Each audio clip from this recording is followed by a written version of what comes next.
एक बार बुद्ध के शिष्य ने बुद्ध से पूछा, कर्म का भोग कैसे भोगते हैं? तब बुद्ध ने एक कहानी के माध्यम से बताया। आइए जानते हैं वो कहानी। एक गांव में एक किसान रहता था। उसके परिवार में उसकी पत्नी और एक लड़का था। कुछ सालों के बाद पत्नी की मृत्यु हो गई। उस समय लड़के की उम्र 10 साल थी। किसान ने दूसरी शादी कर ली। उस दूसरी पत्नी से भी किसान को एक पुत्र प्राप्त हुआ। किसान की दूसरी पत्नी की भी कुछ समय बाद मृत्यु हो गई। किसान का बद्धा बेटा जो पहली पत्नी से प्राप्त हुआ था, जब शादी के योग्य हुआ तब किसान ने बद्धे बेटे की शादी कर दी। फिर किसान की भी कुछ समय बाद मृत्यु हो गई। किसान का छोटा बेटा जो दूसरी पत्नी से प्राप्त हुआ था और पहली पत्नी से प्राप्त बद्धा बेटा दोनों साथ साथ रहते थे। कुछ समय बाद किसान के छोटे लड़के की तबीयत खराब रहने लगी। बद्धे भाई ने कुछ आसपास के वैद्यों से इलाज करवाया, पर कोई राहत न मिली। छोटे भाई की दिन ब दिन तबीयत बिगड़ती जा रही थी और बहुत खर्च भी हो रहा था।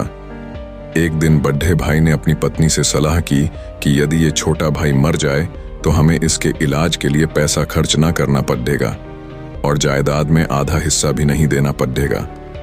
तब उसकी पत्नी ने कहा कि क्यों ना किसी वैद्य से बात करके इसे जहर दे दिया जाए।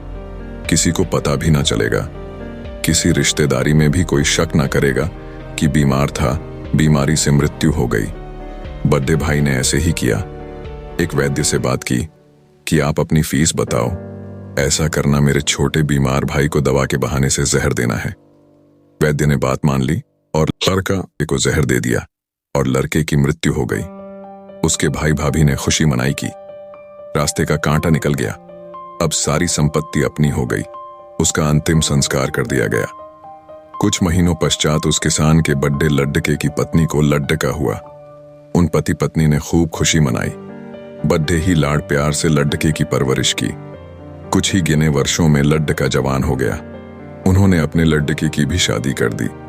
शादी के कुछ समय बाद अचानक लड़का बीमार रहने लगा।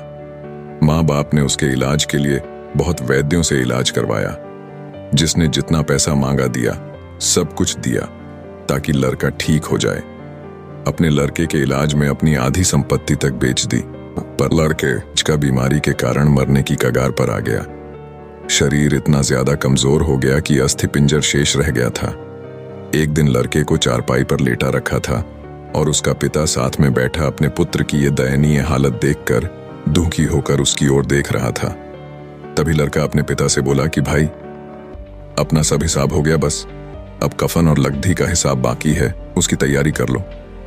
ये सुनकर उसके पिता ने सोचा कि लड़के का दिमाग भी काम नहीं कर रहा है बीमारी के कारण, और बोला, बेटा मैं तेरा बाप हूं, भाई नहीं। तब लड़का बोला, मैं आपका वही भाई हूं जो आपने जहर खिलाकर मरवाया था। जिस संपत्ति के लिए आपने मरवाया था, मुझे अब वो मेरे इलाज के लिए आधी बिक चुकी है। आपकी शेष है, हमारा हिसाब हो गया।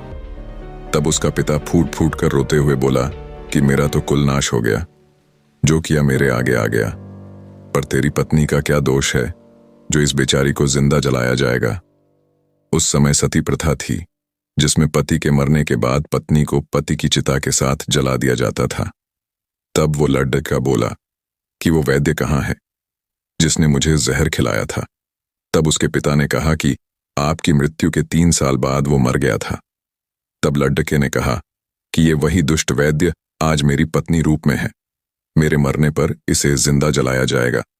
हमारा जीवन जो उतार चढ़ाव से भरा है, इसके पीछे हमारे अपने ही कर्म होते हैं। हम जैसा बोएंगे वैसा ही काटना पड़ेगा।